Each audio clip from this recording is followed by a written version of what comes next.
Alright, magandang hapon po sa inyong lahat mga kababayan. Batang Maynila to, it's pag-usapan natin itong si Chavit Singson. Meron ditong post breaking news po. Ito raw si Chavit Singson ay ibubulgar ni Ramil Madriaga. O si Ramil Madriaga ay dating close friend ni Chavit Singson na tinarantado daw ni Chavit. Patay ka na naman, Sabit. Sabit ka na naman dito. Ha? Ito mga kababayan, si Ramil Madriaga, nakakulong po ito sa BJMP. Ito po yung napabalita na dinalaw di umano ni Sara Duterte dun sa kulungan. Pero sabi ni John Vic, hindi naman daw si Ramil Madriaga yung dinalaw, si Tebes daw. Kasi ito si Ramil Madriaga ay may ibinulgar. Sabi ni Ramil Madriaga, siya raw ay ilang beses inutusan. At ito raw si Ramil Madriaga ay bagman ni Sara Duterte. So maraming beses siyang nagpunta sa iba't ibang lugar, nagatid ng pera, galing po sa confidential funds. Pero di ba, dinideny ni Sara Duterte, sabi niya, hindi ko kilala yan si Madriaga. Pero ang daming bidyong naglalabasan, ang tawag nga niya kay Madriaga, Ramil eh. Di ba? Kuya Ram. Oh. So, close sila pero dinideny nga ni Sara Duterte. At sabi pa ng mga Marites, kumpare daw ni Sara Duterte. Etong si Ramil Madriaga, inaanak ni Madriaga yung anak ni Sara Duterte. Pero pilit na dinideny ni Sara Duterte, hindi niya raw kilala etong si Ramil Madriaga. So kahit huling-huli na, deny pa rin. So ibinulgar niya etong si Sara Duterte. Tapos ngayon eto naman. Si Chavit Singson daw naman ang ibubulgar nito ni Ramil Madriaga. By the way mga kababayan, ang reason ni Ramil Madriaga, bakit niya ibinulgar si Sara Duterte? Kasi pinabayaan di umano ito si Ramil Madriaga at hindi tinulungan doon sa mga kaso na sinampas sa kanya nito ni Harry Roque. So feeling ni Madriaga, napabayaan siya ni Sara Duterte pagkatapos niyang tulungan, pagkatapos niyang sundin yung mga utos, bigla siyang iniwanan sa ere. At hindi na siya tinulungan doon sa kaso. Yung kaso ng sinampan ni Harry Roque, yun yung dahilan kaya siya nakakulong ngayon. So, ayun ang feeling niya, pinabayaan siya, kaya nagagalit siya kay Sara Duterte. Tapos ito naman ngayon, si Chavit Singson. Si Chavit Singson naman, binalanghiya daw siya, tinarantado daw siya. Kaya, ibubulgar daw ni Ramil Madriaga ang mga kalokohan ni Chavit Singson. Kaya nga ito si Chavit, nag-iingay na mga kababayan. Kasi, ang dami ng isyong lalabas laban sa kanya. So, baka mangyari, hindi magtagal, siya po ay makulong at makakasuhan. Kaya binibilisan nila, minamadali nila na maiupo si Sara Duterte. Kapag nakaupo kasi si Sara Duterte, absuelto sila. Kaya ginagawa nila lahat ng paraan na maipwesto si Sara Duterte.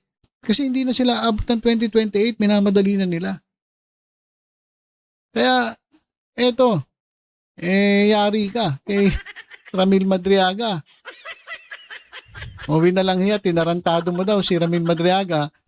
Ibubulgar ka ni Madriaga. Ito pala yung mga kababayan, ito yung mga litrato na nagpapakita na merong pinagsamahan itong si Chavit Singson at si Ramil Madriaga. Ayan magkasama sa isang sasakyan. At sabay na kumakain, yan, picture.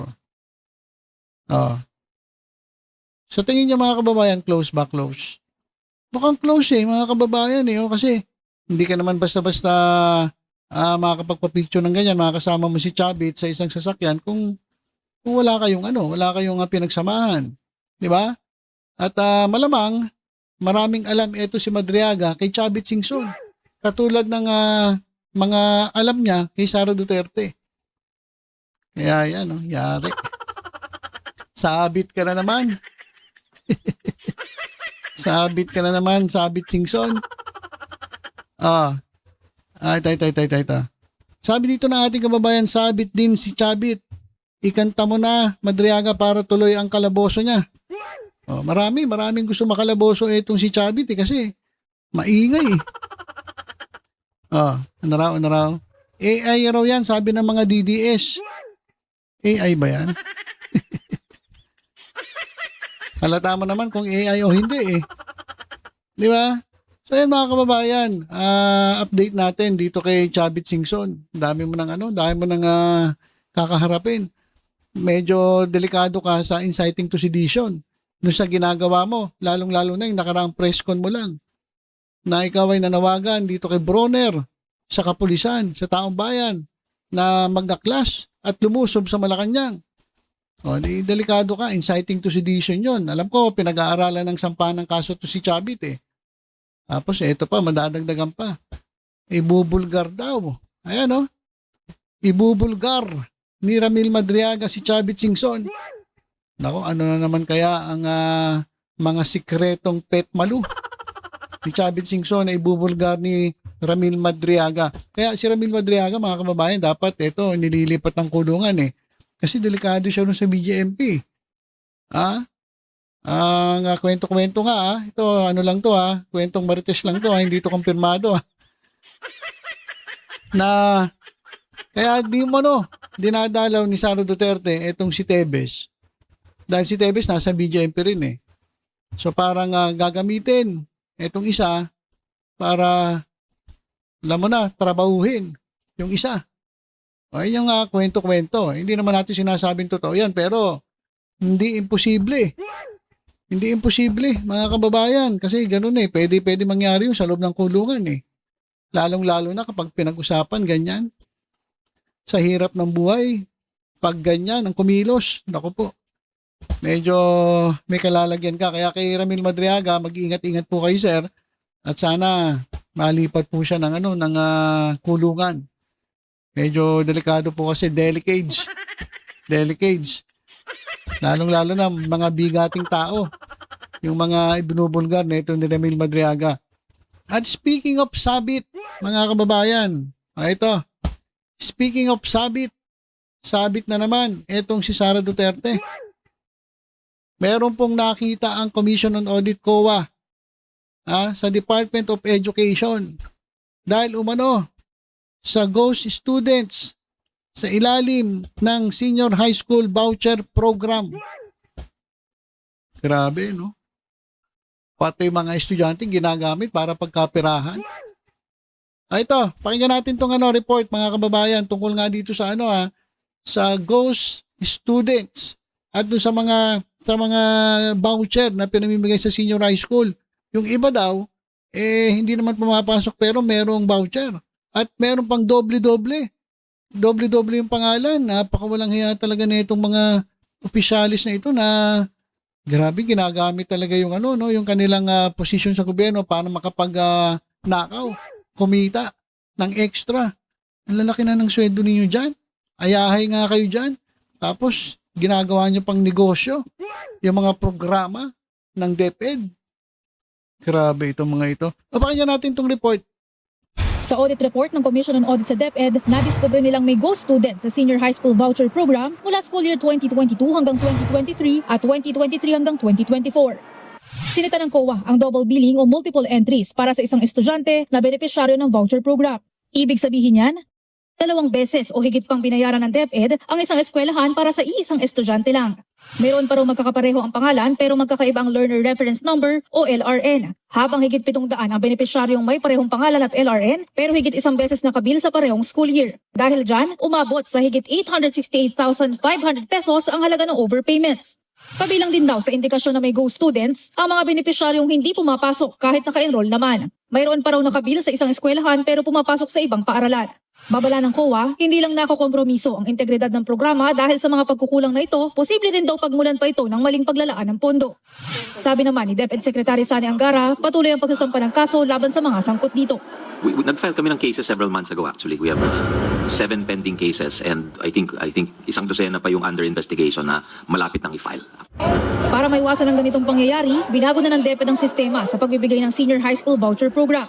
Kung dati, kaagad nagbibigay ng bayad sa eskwelahan ng ahensya, ngayon wala ng advance payment. mahigpit na rin ang validation sa mga mag-aaral na nasa listahan. Ngayon, tinitignan talaga yung resulta at kung naka-enroll, tapos yung learner number at nag-institute tayo ng mga safeguards both at the school level and at the DepEd level. So, binabangga namin yung mga database natin na dati hindi ginagawa. Tiwala naman si Secretary Angara na hindi na mauulit ang pagkakaroon ng ghost students o anomalya sa SHS voucher program. Okay, so yan mga kababayan, yan po yung anomalya sa DepEd. Kailan po nangyari? 2022 hanggang 2024. Okay.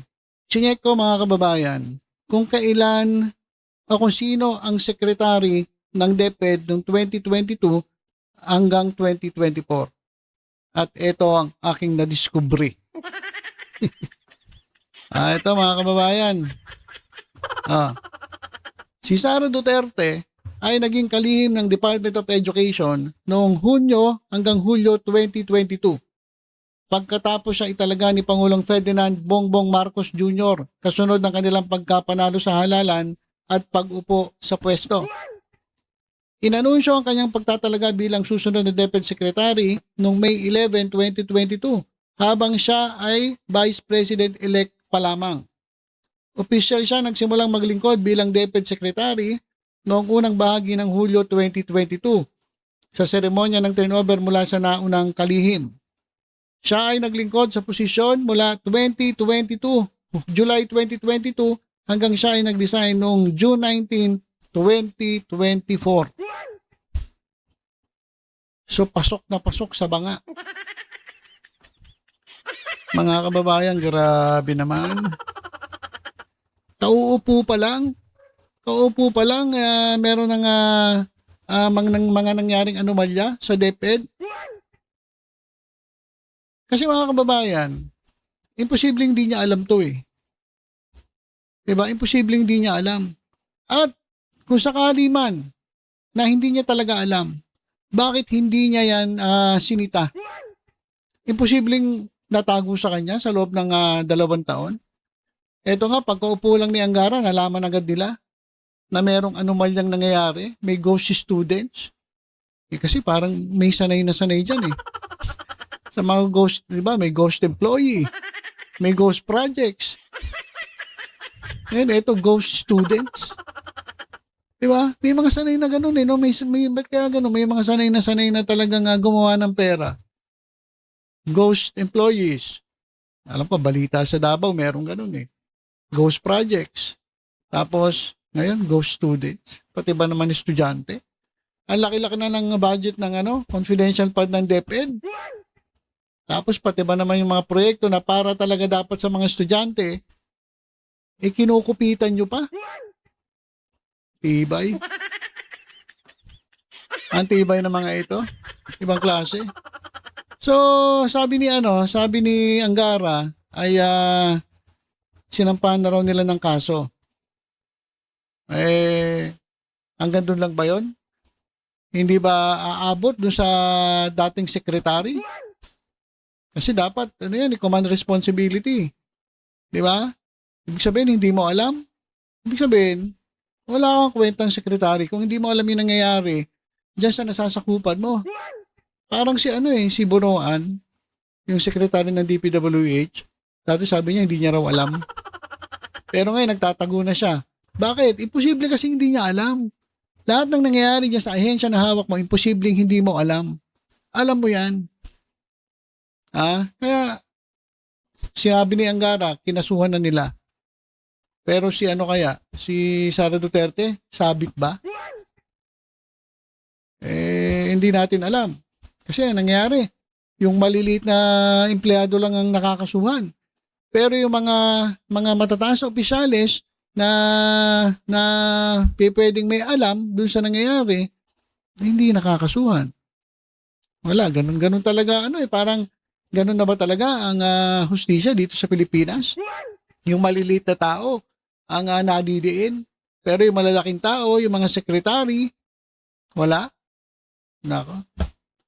So yun mga kababayan, kung etong si Chavit Singson ay isasabit ni Ramil Madriaga, eto namang si Sara Duterte ay maaaring sabit din dito sa anomalya sa DepEd. Sapagkat nakita nga ng COA, grabe mga kababayan, overpayment. Merong doble-doble pangalan, merong ghost students, hindi pumapasok pero nakakatanggap ng high school, ano yun? Senior high school voucher program. Pinagkapirahan lang eh. Di ba? Ang galing nila eh. Pag may mga proyekto talaga, may pera eh. Kaya ang gagaling nila maka-invento ng mga proyekto kasi doon sila nagkakapera. Kaya nako. Dapat managot ang sino man na sangkot dito. At sana wag naman yung maliliit lang. Dapat yung mga mas nakakaalam na matataas opisyalis ng mga ahensya ng gobyerno dapat pagpanagutin din.